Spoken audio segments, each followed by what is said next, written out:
गुजरात के मुख्यमंत्री नरेंद्र मोदी को लेकर जर्मनी की राय यूरोपियन यूनियन के बाकी देशों से अलग है।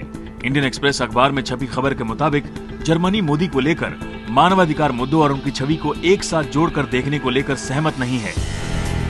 अखबार के मुताबिक जर्मनी के एम्बेसडर माइकल स्टेनर से महिला अधिकार के मुद्दों पर बोलने और मोदी का समर्थन करने को लेकर सवाल पूछा गया था, जिसके जवाब में भारत में जर्मनी के एम्बेसडर ने कहा है कि मानवाधिकार मुद्दों और मोदी की छवि को आपस में जोड़कर नहीं देखा जा सकता है। मोदी पर जर्मनी के ताजा रुख से यूरोपियन यूनियन के मोदी के पिछले 10 सालों से बॉयकॉट को खत्म करने की दिशा में काफी अहम माना जा सकता है। आपको बता दें कि इसी साल 7 जनवरी को दिल्ली में नरेंद्र मोदी के साथ जर्मनी के एम्बेसडर की अगुवाई में यूरोपियन यूनियन के देशों के एम्बेसडरों के साथ बातचीत हुई थी। फिल्म अभिनेत्री और आईपीएल की टीम किंग्स 11 पंजाब की मालकिन प्रीति जिंटा से प्रवर्तन निदेशालय यानी ईडी ने कल करीब 8 घंटे तक पूछताछ की। ईडी ने प्रीति जिंटा से आईपीएल के सीजन 2 में किंग्स 11 पंजाब के पैसे के लेन देन और व्यवहार की जानकारी के लिए पूछताछ की।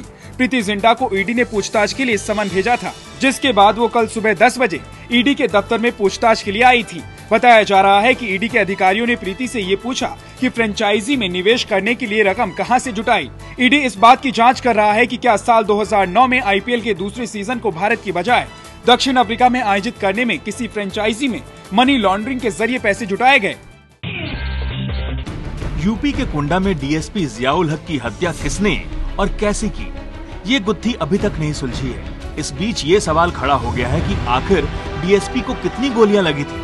सूबे के एडीजी और प्रतापगढ़ के सीएमओ के मुताबिक डीएसपी को 1 गोली लगी थी। जो टांग में गोली की बात थी वो लेसरेटेड वुंड है, वो गन शॉट इंजरी नहीं है। पोस्टमार्टम रिपोर्ट है, बहुत क्लियर है कि क्षेत्राधिकारी को 1 गोली लगी है, चेस्ट के पीछे से इंटर करके और चेस्ट के सामने से निकल गई है। गोली लगने के तो एक निशान वुंड ऑफ एंट्री में है और एक निशान वुंड ऑफ एग्जिट में है और बाकी शरीर पर अन्य चोटें जो है वो 7-8 के करीब थी। लेकिन शहीद डीएसपी की पत्नी एडीजी की बातों से असहमति जताते हुए कहा है कि हत्यारों ने उनके पति को 3 गोलियां मारी थी। एडीजी साहब एक ही गोली के निशान बता रहे हैं, ये बिल्कुल सरासर गलत है। उनके बॉडी पे 3 गोलियों के निशान थे, 2 टांग पे थे, पैर पे, एंकल के ऊपर और 1 सीने में था। सरकार पोस्टमार्टम रिपोर्ट के हवाले से डीएसपी जियाउल हक को 1 गोली लगने की बात कह रही है, लेकिन उनकी पत्नी 3 गोलियां लगने की बात कह रही है। आखिर डीएसपी की हत्या का सच क्या है?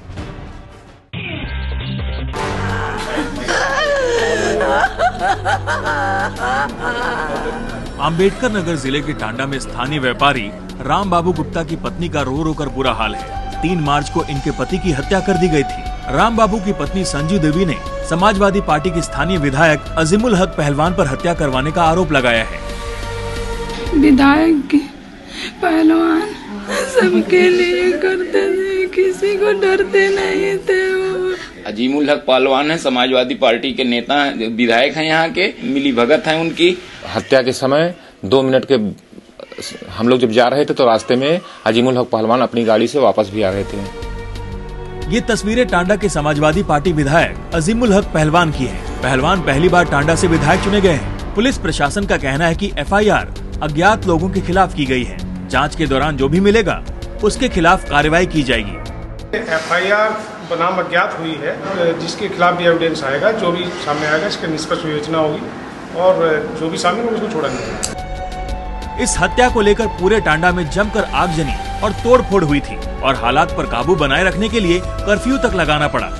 इस मामले में आरोपी विधायक का कहना है कि वो बेकसूर है। उनका बयान उनके परिवार का उनका भाई खुद दे चुका है।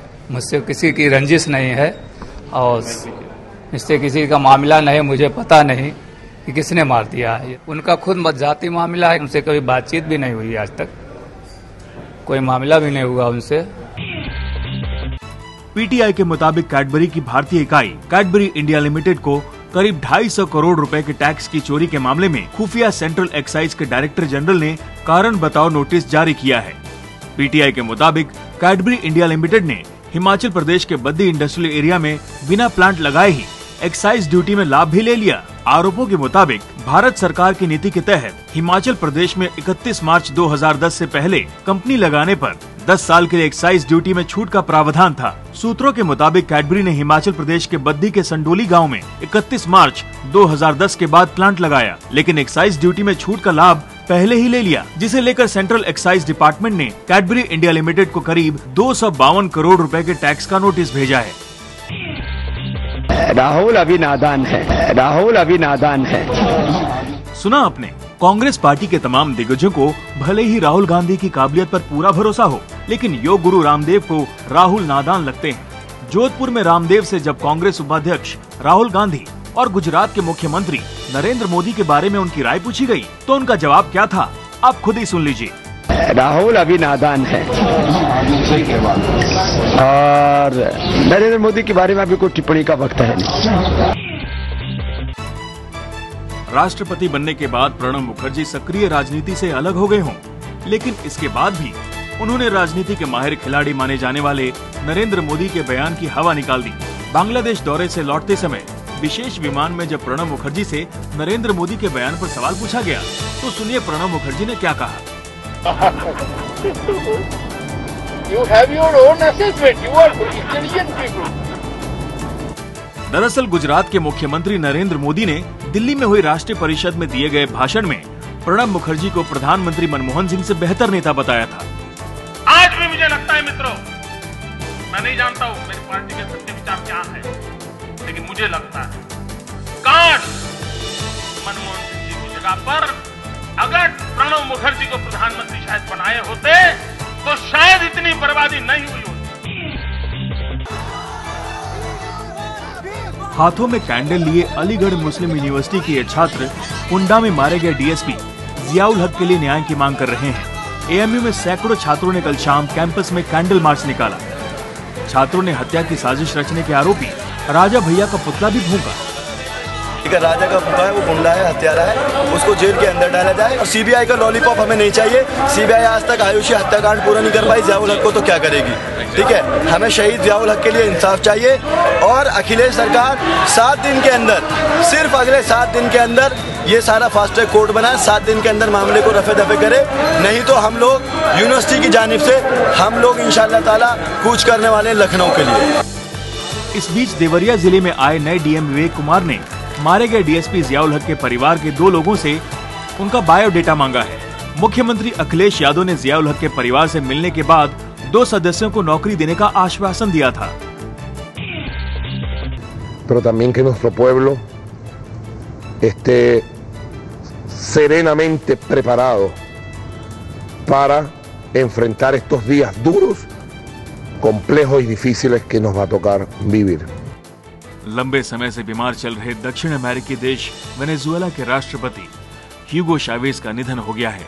58 साल के चावेज पिछले 1 साल से कैंसर से जूझ रहे थे। उनकी कई बार सर्जरी भी हो चुकी थी।